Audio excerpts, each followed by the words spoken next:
Theta.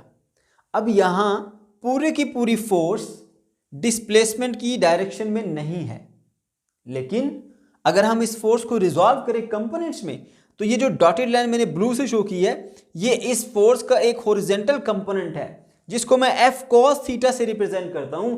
ये force का component इस डिस्प्लेसमेंट की डायरेक्शन में ही है, यानी ये F cos थीटा और ये D, ये दोनों पैरेलल हैं, दोनों एक ही डायरेक्शन में हैं। इसकी वजह से यहां पर वर्क होता है, और यही वजह है कि यहां पर जब हम वर्क कैलकुलेट करते हैं तो एफ डी की बजाय ये सिर्फ एफ का एक कंपोनेंट F cos थीटा हम लिखते हैं यहां पे, क्योंकि पूरी की पूरी फोर्स इस डिस्प्लेसमेंट की डायरेक्शन में नहीं है।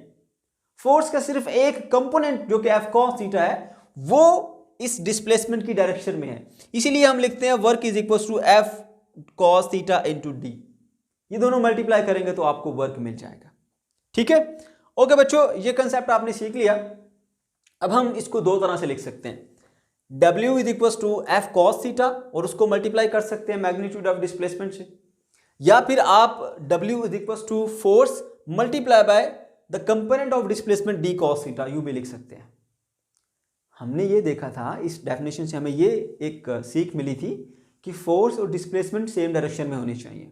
अब जरूरी नहीं है कि आप फोर्स का एक कंपोनेंट लेके उसी को डिस्प्लेसमेंट के साथ पैरेलल करें, आप डिस्प्लेसमेंट का एक कंपोनेंट भी फोर्स के पैरेलल ले सकते हैं। जैसा हमारा पहला केस था ना, यहां पर देखें फोर्स इधर थी, डिस्प्लेसमेंट इधर कवर हो रहा है, तो हमने फोर्स को रिजॉल्व किया और उसका एक कंपोनेंट जो है वो डिस्प्लेसमेंट की डायरेक्शन में था। ये देखें, ये F sin थीटा कंपोनेंट, दूसरे वाला F cos थीटा। अब F cos थीटा और ये डिस्प्लेसमेंट D, ये दोनों एक ही डायरेक्शन में है, आप इन दोनों को मल्टीप्लाई करके भी वर्क हासिल कर सकते हैं। और सेकंड केस में अगर आप डिस्प्लेसमेंट को चाहें रिजॉल्व करना तो आप उसको भी रिजॉल्व कर सकते हैं। अब देखें जी, ये डिस्प्लेसमेंट है D और ये एक फोर्स है जी F। अब अगर आप चाहें तो डिस्प्लेसमेंट को रिजॉल्व कर लें, जो डिस्प्लेसमेंट का एक कंपोनेंट जो है वो इसके पैरेलल ले लें, ठीक है, दूसरा कंपोनेंट इसकी परपेंडिकुलर, यहां देखें ये, ठीक है, ये कंपोनेंट आ गया और दूसरा ये कंपोनेंट आ गया। इस कंपोनेंट का नाम है D cos थीटा, इस कंपोनेंट का नाम है जी D sin थीटा। अब देखें, ये डिस्प्लेसमेंट का एक कंपोनेंट है D cos थीटा, वो फोर्स के साथ क्या है, पैरेलल है। तो आप इस तरह भी इसको लिख सकते हैं, force into one component of the displacement which is parallel to the force. ठीक है, इसको आप यूं भी लिख सकते हैं, displacement into one component of the force which is parallel to the displacement. यहां पर डिस्प्लेसमेंट एज इट इज लिया और फोर्स का एक कंपोनेंट जो इसके साथ पैरेलल था, और यहां पर फोर्स एज इट इज ली और डिस्प्लेसमेंट का एक कंपोनेंट जो उसके साथ पैरेलल था वो आपने ले लिया। ठीक है, तो यहां पे एक फोर्स है और एक डिस्प्लेसमेंट है, या फोर्स के साथ डिस्प्लेसमेंट का एक कंपोनेंट जो उसके पैरेलल है वो ले लो, या डिस्प्लेसमेंट के साथ फोर्स का वो कंपोनेंट जो पैरेलल है वो ले लो। तो दोनों तरीकों से आपके पास वर्क आ जाता है और ये इक्वल वर्क होता है। ठीक है, W is equal to F D cos theta आप इसको लिख सकते हैं। ठीक है, इन दोनों को क्योंकि ये बराबर होते हैं इसी बेस के ऊपर मैंने यहां पर लिखा work is equal to F magnitude of force magnitude of displacement into cos theta. अब अगर आपको याद हो तो आपने चैप्टर नंबर 2 में डॉट प्रोडक्ट पढ़ी थी कि ए एक वेक्टर है, डॉट बी भी एक वेक्टर है, ए डॉट बी वो किसके बराबर था, magnitude of a magnitude of b into cos of theta. इन तीनों चीजों को मल्टीप्लाई करते हैं तो आपके पास ए डॉट बी आती है। ठीक है, तो यहां पर देखिए ए की जगह यहां पर एक फोर्स है जिसका मैग्नीट्यूड है वो फोर्स एफ है, डिस्प्लेसमेंट एक वेक्टर है जिसका मैग्नीट्यूड यहां पे डी लिखा हुआ है और साथ में कॉस थीटा। ठीक है, तो इस तरह अगर ए बी कॉस थीटा लिखा हो तो वो ए डॉट बी इसके बराबर होते हैं, तो इसी तरह से एफ डी कॉस थीटा लिखा है तो वो एफ डॉट डी के बराबर होगा। इस तरह से हमारे पास ये जो फार्मूला है जिसकी मैंने बात की थी वो आपके पास प्रूव हो जाता है। ठीक है, so work is the dot product of force and displacement. Okay जी, अब हम बात कर लेते हैं इसके यूनिट की, वो आपको पहले से आता है, आपने छोटी क्लासेस में सीखा। इसका जो यूनिट होता है वो क्या होता है, जॉउल, जिसको हम जे से शो करते हैं। अब 1 जॉउल वर्क कितना होता है, अगर एक बॉडी के ऊपर 1 न्यूटन फोर्स लगाई जाए और वो बॉडी 1 मीटर का डिस्प्लेसमेंट कवर करे in the direction of force, then the work is 1 joule. अगर याद रखने में मुश्किल हो तो इसका एक आसान तरीका ये है, देखो बच्चों, यहां मैं लिखता हूं W is equal to F D, इसका यूनिट 1 जॉउल तब होगा अगर ये भी 1 हो, ठीक है, 1 न्यूटन, और ये भी 1 मीटर हो। देखें 1 × 1 इज इक्वल टू 1, तो 1 न्यूटन ये 1 मीटर होगा तो ये इक्वल होगा 1 जूल के। तो इससे आप याद रखें कि अगर एक बॉडी के ऊपर 1 न्यूटन की फोर्स अप्लाई की जाए और वो बॉडी 1 मीटर का डिस्प्लेसमेंट कवर करे in the direction of force, तो उसका जो वर्क होगा वो 1 जूल होगा। ओके, तो बच्चों ये हमने इसकी डेफिनेशन को भी देख लिया। अब हम देख लेते हैं कि जी वर्क डिपेंड किन चीज़ों पे करता है। इसके फार्मूले में देखिए कितनी चीज़ें हैं, 3 तो चीज़ें हैं इसके फार्मूले के अंदर। एक इसमें फोर्स आती है, एक इसमें डिस्प्लेसमेंट आता है, और तीसरा इसमें कॉस थीटा आता है। तो 3 चीज़ों के ऊपर ये डिपेंड करता है। नंबर 1 मैग्नीट्यूड ऑफ फोर्स, ज़्यादा फोर्स होगी ज़्यादा वर्क होगा। नंबर 2 पे हम इसको डिस्कस कर लेते हैं, मैग्नीट्यूड ऑफ डिस्प्लेसमेंट। फोर्स लगाने से अगर बॉडी ज़्यादा डिस्प्लेसमेंट कवर करेगी तो डेफिनेटली आपको ज़्यादा वर्क मिलेगा। तीसरी बात है जी एंगल थीटा, फोर्स और डिस्प्लेसमेंट के दरमियान एंगल थीटा, ये भी बड़ा मैटर करता है। अब ये मैं आपको ज़रा डिटेल से सिखाता हूँ ताकि आपको समझ आ जाए कि थीटा किस तरह से अफेक्ट करता है वर्क के ऊपर। देखें आपने अभी अभी सीखा था कि work is equal to F cos theta into D है, ठीक है। तो ये क्योंकि एक स्केलर क्वांटिटी है तो ये भी एक मैग्नीट्यूड है और ये भी एक मैग्नीट्यूड है, दोनों को मल्टीप्लाई करते हैं तो आपको एक रिजल्ट मिलता है, राइट। अब अगर इसमें ये वाला कंपोनेंट अगर छोटा हो जाएगा तो डेफिनेटली वर्क की वैल्यू आपको थोड़ी मिलेगी। देखिए ना, अब एक इसमें एफ कॉस थीटा का कंपोनेंट है और एक डी का है। अगर ये एक कंपोनेंट छोटा हो जाएगा तो वो जब डी से मल्टीप्लाई होगा तो डेफिनेटली आपको स्मॉलर आंसर मिलेगा, ठीक है। अगर ये एफ कॉस थीटा का जो फैक्टर है, ये जो इसका जो वैल्यू है वो बढ़ेगा तो डेफिनेटली आपको जो वर्क मिलेगा वो डी से मल्टीप्लाई होने के बाद ज्यादा वर्क मिलेगा, राइट।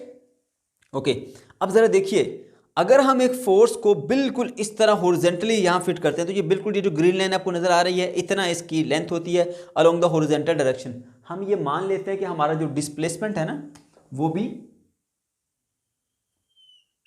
हॉरिजॉन्टल डायरेक्शन में डी ऐसे। अब हम इसके ऊपर जो फोर्स लगा रहे हैं ना, फोर्स हम पहले यूं रखते हैं बिल्कुल ऐसे, ठीक है। तो आपको मैक्सिमम डिस्प्लेसमेंट, मैक्सिमम वर्क मिलेगा क्योंकि फोर्स और डिस्प्लेसमेंट दोनों सेम डायरेक्शन में है, ठीक है। अब हम जैसे जैसे रफ्ता रफ्ता ऐसे एंगल चेंज करते जाएंगे ना तो मैं आपको दिखाऊंगा कि जैसे जैसे आप एंगल चेंज करते जा रहे हैं ये एफ कॉस थीटा की वैल्यू कम होती जाएगी। तो आप बेसिकली क्या कर रहे हैं, सिर्फ फोर्स का एंगल चेंज कर रहे हैं। एंगल चेंज करने से आपको वर्क जो है वो कम मिलता जाएगा। देखिए जरा, जब आपका फोर्स बिल्कुल इस डिस्प्लेसमेंट के साथ पैरेलल है तो आपको कंपोनेंट जो है वो जितनी इस ग्रीन की लेंथ है इतनी लेंथ में आपको एफ कॉस थीटा मिलेगा। आप उससे मल्टीप्लाई करेंगे आपको वर्क मैक्सिमम मिलेगा। जैसे ही आपने इसको टर्न किया, यहां से इस पोजीशन से यहां पर आए, तो आप देखें यहां से परपेंडिकुलर ड्रा करें। अब ये जो सबसे पहली ब्लू लाइन ऊपर सबसे बड़ी नजर आ रही है, ये इसका जो है वो एफ कॉस थीटा वाला कंपोनेंट है इस फोर्स का, जब वो यहां पर है। ये यहां से लेकर ये यहां तक, ये पहली लाइन जो सबसे ऊपर लिखी हुई है, सबसे बड़ी लाइन, ये आपके एफ कॉस थीटा को रिप्रेजेंट कर रही है। आपको थोड़ी सी इससे कम वैल्यू मिलेगी। जैसे ही आप एंगल को और बढ़ा के यहां ले आते हो, आपने एंगल चेंज किया, अब आपका ये इस लोकेशन के ऊपर है, इस लोकेशन के ऊपर, ठीक है। अब यहां से परपेंडिकुलर ड्रा करें तो देखिए आपका कंपोनेंट पहले से छोटा हो गया, एफ कॉस थीटा पहले से छोटा। ये दूसरी नंबर वाली लाइन देखें, आपका एफ कॉस थीटा छोटा हो गया तो डेफिनेटली जब एफ कॉस थीटा की वैल्यू कम होगी तो वर्क आपको कम मिलेगा। उसके बाद और अपने एंगल को चेंज किया, यहां पर ले आए, अब आपका वेक्टर जो है वो इस लोकेशन के ऊपर है। अब यहां से परपेंडिकुलर ड्रा करें नीचे, तो यहां से लेकर यहां तक ये जो 3rd नंबर वाला है लाइन, ये ब्लू कलर का, ये अब एफ कॉस थीटा को रिप्रेजेंट कर रहा है। एफ कॉस थीटा की वैल्यू और छोटी होगी तो जब आप यहां वैल्यू पुट करेंगे तो आपको वर्क कम मिलेगा। चलते चलते आप जब यहां आ गए, यहां आते हुए देखिए जब इस तरह से इसका ये कंपोनेंट नंबर 4 पे आपको नजर आ रहा होगा, ये और छोटा हो गया। फिर जब आप यहां पर आए तो ये आपका परपेंडिकुलर ड्रा किया और यहां से लेकर यहां तक ये आपको एफ कॉस थीटा मिला। तो जैसे जैसे आप एंगल को चेंज करते जा रहे हो वैसे वैसे एफ कॉस थीटा की वैल्यू कम होती जा रही है। अब एफ कॉस थीटा डी से मल्टीप्लाई होगा तभी तो आपको वर्क मिलेगा। तो इससे हमें साबित हुआ कि अगर एंगल चेंज करें तो एंगल चेंज करने से वर्क की वैल्यू में फर्क पड़ता है, ठीक है। तो इससे आपको ये चीज क्लियर हो गई होगी, राइट। तो एंगल जब आप चेंज करते हैं तो एंगल के चेंज करने से आपका वर्क जो है वो चेंज होता है। देखिए जब आपने बिल्कुल इसको हॉरिजॉन्टल रखा डिस्प्लेसमेंट के, जीरो एंगल था, आपके पास मैक्सिमम वर्क मिलेगा। जैसे जैसे आप इसको ऊपर की तरफ लेके जाते जा रहे हैं, एंगल बढ़ाते जा रहे हैं, ठीक है, वैसे वैसे जो है वो ये एफ cos थीटा वाला कंपोनेंट छोटा होता जा रहा है, छोटा होता जा रहा है। और जब बिल्कुल आप इसके ऊपर ले आएंगे हॉरिजॉन्टल, अब सॉरी इसको ऐसे वर्टिकल कर देंगे ऐसे 90 डिग्री पर, तो इसका जो कंपोनेंट है एफ cos थीटा वो कंप्लीटली जीरो हो जाएगा, इसलिए आपको कुछ भी वर्क नहीं मिलेगा। राइट, ओके जी। तो ये आपने कंसेप्ट सीख लिया कि वाकई ही जब हम एंगल को चेंज करते हैं तो एंगल को चेंज करने से वर्क की वैल्यू में फर्क पड़ता है। अब हम देख लेते हैं जी मैक्सिमम वर्क क्या होता है और मिनिमम वर्क क्या होता है। यहां से आपको ये चीज क्लियर होगी कि एंगल चेंज होने से वर्क चेंज होता है। ठीक है, मैक्सिमम वर्क कब होता है जी? जब फोर्स और डिस्प्लेसमेंट दोनों एक ही डायरेक्शन में होंगे। ठीक है, जब फोर्स और डिस्प्लेसमेंट दोनों एक ही डायरेक्शन में होंगे, उस केस के अंदर जो वर्क होता है वो आपके पास मैक्सिमम होता है। इसलिए याद रखो when theta is equal to 0 degree then the work is maximum. Mathematically इसको प्रूव भी करके दें, वर्क इक्वल होता है एफ डी कॉस थीटा के। अब थीटा की वैल्यू यहां पर आपने 0 पुट करनी है for the maximum work. Maximum work तब होता है जब फोर्स और डिस्प्लेसमेंट दोनों पैरेलल होते हैं, दोनों एक ही डायरेक्शन में होते हैं, जैसा हमारे पास ये केस था। ठीक है, तो यहां पर ये देखें आप, फोर्स और डिस्प्लेसमेंट दोनों अगर एक ही डायरेक्शन में होंगे, वो पैरेलल होंगे, तो वहां पर थीटा की वैल्यू होती है जी 0। थीटा की वैल्यू 0, तो cos 0 डिग्री पे होता है 1। ये इसकी cos की मैक्सिमम वैल्यू है। cos थीटा एक ऐसा फंक्शन है, ट्रिग्नोमेट्रिक फंक्शन है, जो कि मैक्सिमम वैल्यू आपको +1 देता है। ठीक है, तो यहां पर वर्क आपके पास मैक्सिमम आ जाएगा। Work is equal to F D, cos 0 की जगह आ जाएगा 1, so this is equal to F D, that is maximum work. Okay, फिर हम बात करते हैं मिनिमम वर्क की, यानी 0। तो जब फोर्स और डिस्प्लेसमेंट दोनों एक दूसरे के परपेंडिकुलर होते हैं, वहां वर्क जो है वो आपके पास 0 हो जाता है। Right, okay. अब यहां पर देखें जी, एक आपके पास एक बाल्टी है जिसमें आपने पानी डाला, आपने इसको ऐसे उठाया हुआ, ऐसे ऊपर उठा के रखा हुआ, या आप इसको यूं ऊपर की तरफ शिफ्ट किए जा रहे हैं। अब आप फोर्स ऊपर को लगा रहे हैं, लेकिन डिस्प्लेसमेंट आप इसको इस डायरेक्शन में कराना चाह रहे हैं। तो फोर्स और डिस्प्लेसमेंट के दरमियान जो एंगल बन रहा है ना, वो 90 डिग्री का बन रहा है। इस केस के अंदर कुछ भी वर्क नहीं होगा। याद रखो, जब भी फोर्स और डिस्प्लेसमेंट दोनों एक ही डायरेक्शन में होंगे। अगर इस एग्जांपल को समझने में आपको मुश्किल हो रही है ना, तो मैं एक और आसान सी एग्जांपल बताता हूं। आप टेबल के ऊपर ना एक ऑब्जेक्ट रख दें, कोई ईंट रख दें, आप उसके ऊपर कोई ब्लॉक रख दें, उसको ऊपर से प्रेस करें। ठीक है, अब आप उसको ऊपर से दबाए जा रहे हैं, डाउनवर्ड वर्टिकल फोर्स लगा रहे हैं उसके ऊपर, और आप चाह रहे हैं कि वो इस तरफ को डिस्प्लेसमेंट कवर करे, तो वो डिस्प्लेसमेंट कवर करेगा ही नहीं। ठीक है, तो वर्क इस केस में क्या होगा? 0 होगा। आप फोर्स लगाए जा रहे हैं, इस तरफ कोई बॉडी डिस्प्लेसमेंट ही नहीं कर रही, तो इस केस के अंदर वर्क क्या होगा? 0 होगा। राइट, आप एक चेयर ले लें, जमीन पर रख के उस चेयर के ऊपर बैठ जाएं। अब आप फोर्स लगा रहे हैं और आप चाह रहे हैं कि चेयर मूव करे, तो चेयर मूव नहीं करेगी, क्योंकि आप फोर्स लगा रहे हैं, उसका आपका वेट की फोर्स है वो डाउनवर्ड एक्ट हो रही है। ठीक है, तो बॉडी आगे कैसे बढ़ेगी? बॉडी आगे नहीं बढ़ सकती। ठीक है, तो इस केस के अंदर जो आपका वर्क होता है वो 0 होता है। तो याद रखें, when the force and displacement are perpendicular to each other then there is no work. Okay, तो यहां पर क्योंकि डिस्प्लेसमेंट 0 है तो आपके पास वर्क 0 होगा। दूसरे केस में अगर आप चाहें तो देखिए, इनमें एंगल कितना है? 90 डिग्री का। ठीक है, आप बॉक्स को नीचे दबा रहे हैं, नीचे की तरफ फोर्स लगा रहे हैं, डिस्प्लेसमेंट आप इधर को चाह रहे हैं, तो इस इधर को डिस्प्लेसमेंट, इधर को फोर्स। ठीक है, एंगल क्या बनता है? भले ही डिस्प्लेसमेंट ना कवर हो, लेकिन आप चाह रहे हैं कि बॉडी इधर को डिस्प्लेस हो। ठीक है, तो आप इधर को डिस्प्लेसमेंट चाह रहे हैं, इधर को फोर्स आप लगा रहे हैं, इनमें एंगल कितना बना है? 90 डिग्री। और अगर ऐसे नहीं करना, एंगल नहीं पुट करना, तो आप ये भी देख लें, डिस्प्लेसमेंट इस केस में क्या है? 0, बॉडी मूव नहीं कर रही। ठीक है, अगर बॉडी मूव नहीं कर रही, 0 डिस्प्लेसमेंट है, तो उस केस में क्या होगा? फिर भी वर्क आपका क्या होगा? 0, जब आप डी की वैल्यू 0 पुट कर देंगे तो यहां पे जब आप कॉस की थीटा की वैल्यू 90 डिग्री पुट करेंगे, कॉस 90 डिग्री पे होता है 0, ये इसकी मिनिमम होती है। ठीक है, तो cos 90 पे क्या होता है जी? 0, तो 0 को FD से मल्टीप्लाई करेंगे तो पूरे का पूरा वर्क क्या हो जाएगा? 0 हो जाएगा। ओके, अब नेगेटिव वर्क की बात करते हैं। वर्क नेगेटिव कब होता है? याद रखें, जब फोर्स और डिस्प्लेसमेंट एक दूसरे के अपोजिट डायरेक्शन में होते हैं, then the work is negative. Work क्या होता है आपके पास? उस केस में नेगेटिव होता है। मैं आपको छोटी सी एग्जांपल से समझाता हूं, आपको कैसे पता चला कि वर्क और फोर्स एक दूसरे के अपोजिट कैसे हो सकते हैं। ये एक कार्ट है, इसकी यहां पर ये 2 टायर लगे हुए हैं, इसके ऊपर यहां पर एक बॉक्स पड़ा था यहां पर। ठीक है, हमने क्या किया? कार्ट को तेजी से ऐसे खींचा। ठीक है, इसके ऊपर फोर्स इस डायरेक्शन में लगी, लेकिन इसके ऊपर जो पड़ा वो बॉक्स था वो खिसक के इस तरफ को शिफ्ट हो गया। अब फोर्स इस डायरेक्शन में लगी है, बॉडी ने डिस्प्लेसमेंट उस डायरेक्शन में कवर किया, वो यहां से यहां शिफ्ट हो गया। तो ये इस केस के अंदर फोर्स और डिस्प्लेसमेंट दोनों एक दूसरे के अपोजिट हैं। अब यहां पर अगर हम देखें तो डिस्प्लेसमेंट इस डायरेक्शन में कवर हुआ, बॉडी इधर को खिसकी है और फोर्स तो इधर को लगी थी। इन दोनों के दरमियान एंगल कितना बन रहा है? 180 डिग्री। तो देखो बच्चों, जो वर्क है उसका फॉर्मूला होता है W = FD cos थीटा। अब थीटा की जगह यहां पर पुट कीजिए 180, तो cos 180 पे होता है -1, राइट। तो यहां पर जब आप -1 पुट करेंगे तो -1 FD से मल्टीप्लाई होकर -FD मिलेगा, राइट। ओके जी, तो ये था बच्चों हमारा आज का टॉपिक। अगर आपको कोई भी कंफ्यूजन है या किसी किस्म का कोई मसला है तो जो कमेंट सेक्शन के अंदर आप जरूर पूछ सकते हैं। अल्लाह हाफिज़।